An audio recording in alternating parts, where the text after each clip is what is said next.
Absolutely. Are you finding that, your organization is devoted to Black women, but are you finding that other organizations, other women's organizations are becoming more inclusive? I mean, what was driving the fact that you felt that it needed to be, your target audience was Black, except for the obvious reasons that you are?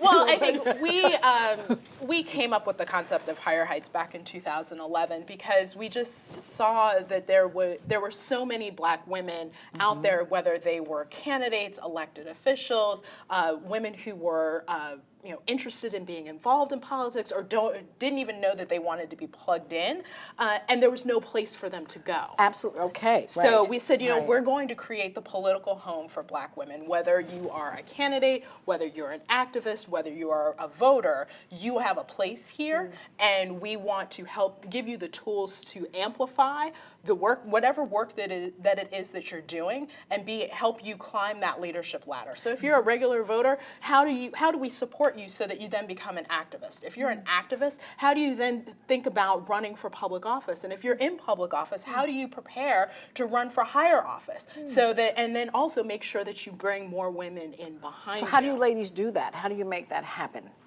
So we do a lot of conversations about the power of Black women and helping break down those inner conversations, when you're having that primary of self and helping women over that hump, and then also giving them the tools and telling that story of how you can make a difference. We ran, our sister organization, Higher Heights Leadership Fund, ran a hashtag Black Women Vote program in 2018, where we gave Black women the tools online and offline to talk to their networks about the power of voting and making sure that they had the tools to say, okay, this is where your poll site is, you have early voting, this is who's on the ballot, these are the voter ID laws, and being able to disseminate that to their friends and colleagues so that we could increase the numbers of people coming out to the polls. I mean, everybody was talking about this past election that we had record turnout at like 48% of eligible voters. Still pretty good. We're still Not even in half.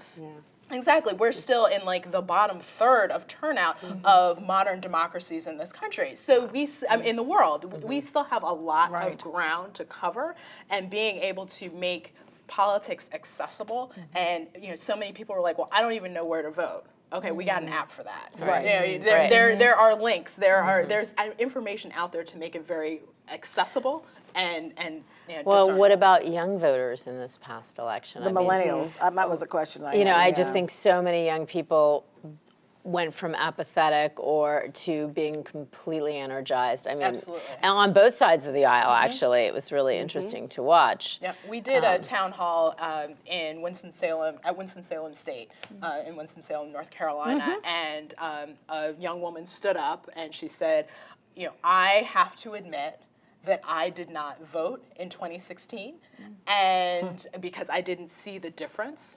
So many young people say that. People were, clutching pearls all over the place. But we said, you know what, thank you for saying that.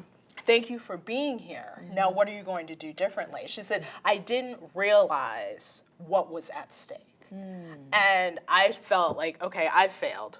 If you don't understand the importance of not just a presidential election, but voting in every single election and how that has an impact on your day-to-day life. People are like, well, I don't really do politics. Do you care how much money comes out of your paycheck? Hello, Right. And do you care if you've got garbage collection? Exactly. Something really basic. Question, what about ideology? How do you deal with that? Because, of course, we have Mia Love, who's a Black woman who was a former, she got no love. Yeah. Meaning, how do you, or is that an issue when you're in your work? So at Higher Heights, we were built for Black women.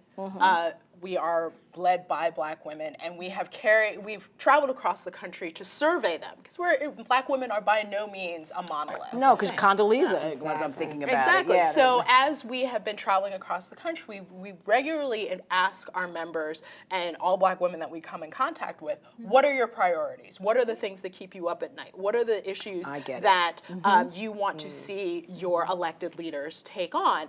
And for the most part, those issues are tend to lean very progressive. So looking for high quality public education, universal health care, affordable housing, healthy and safe communities, criminal justice reform, which all tend to lend themselves to one particular party. But we do know that there are some Black women who are Republicans, who are more moderate, who share these ideals. Many of them are, some of them are our members, and we welcome.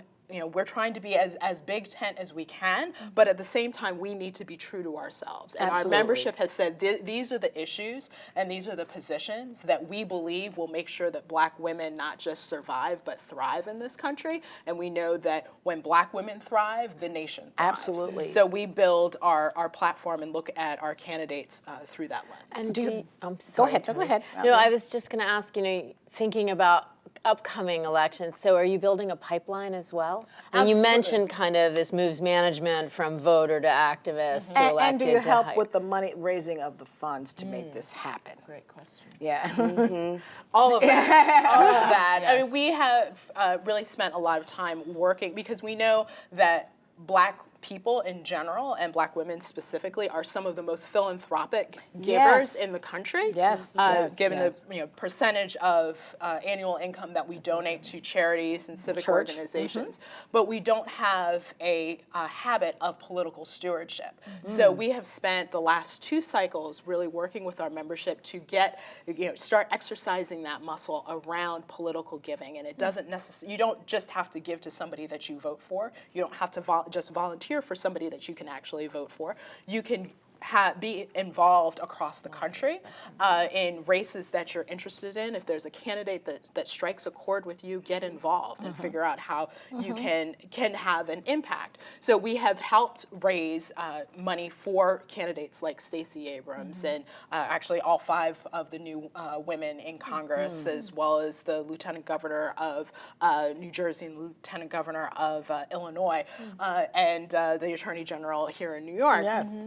And we were involved in all really of those proud races. of her. But we, in terms of how do you help build the bench, you start really having the conversation about, how can you have a bigger impact? Do you have a desire to have a bigger impact? If you do, these are the tools and the resources that are out there. There are tons of trainings and organizations that focus on the nuts and bolts of running for office, and we partner with many of them to Now, make sure that these women have access to that material. What about the governing piece? Meaning, once you've run for office, is there anything you do in terms of helping people navigate their new jobs?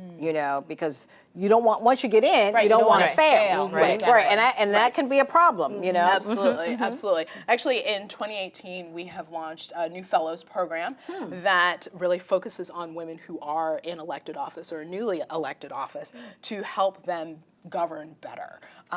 Helping connecting them with mentors and coaches, with think tanks and other resources to make sure that they have, they may be experts in the environment and environmental justice, but they don't know anything about, fair labor practices or something like that. Something like that. So how do we help fill in the gaps, and then also how do you navigate the politics within your body? That's the clincher, So that right you there. can actually move your, if you have a piece of legislation, how do you go about working with your colleagues? How do you work those holes? Influence and persuasion. Exactly, exactly. So we're very excited about that. We've been talking about, I guess when people get older, and I always think all of those people that are voting now and going into office were once children.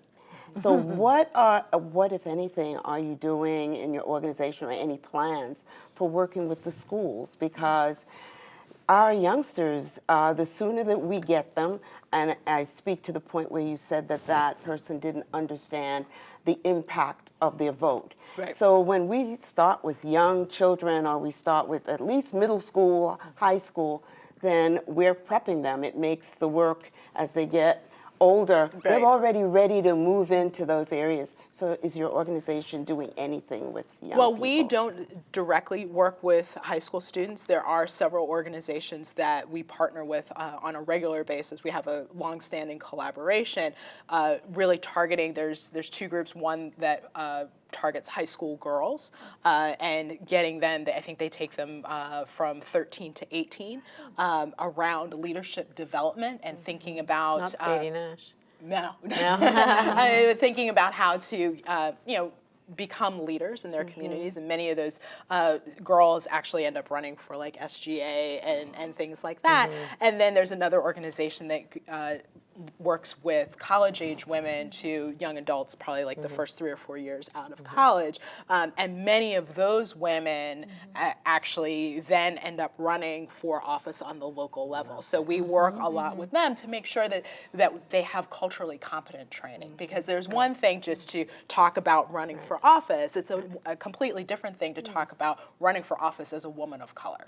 Now, I'd like you to talk just a little bit before we wrap about your website, because you have Sunday brunch there, you have a few webinars. Why don't you just talk a little bit about that before we close so that our viewers will know how they can find you? Sure. So our website, higherheightsforamerica.org, is a place where we have worked really hard to curate not just news articles pertaining to women's leadership, and particularly women's elected leadership, but we have we just finished our spring series of webinars of if you're thinking about running for office. And we have brought in trainers from across the country. All of our trainers are Black women to go through the fundamentals of running for office. Everything from preparing to speak to the media, or how do you use your social media platform to start shaping your narrative. And we found that these webinars have been really, really useful because we know that we have a target on our back. So the women have said, I've watched all of your webinars, I took notes, I watched them more than once,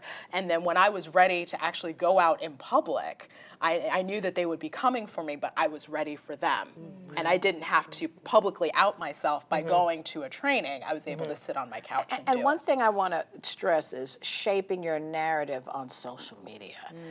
It's so important that you know what it is you want to project, because people are going to go back to your pictures. They're going to go back to everything when they're looking at whether they can see you as a serious candidate or not. Yes. Right. So it's just that as well. So you're doing phenomenal work. We are so happy that you came back, and maybe we'll have you another 6 years, and maybe all women in Congress. All of us will be here. Hopefully it's not going to be 6 years. No, it but- won't be. Yeah. It won't be. You're delightful. Thank you for the great work that you're doing. Thank you. And thank you, Savvy Panelistas. And we will see you next time on Brooklyn Savvy.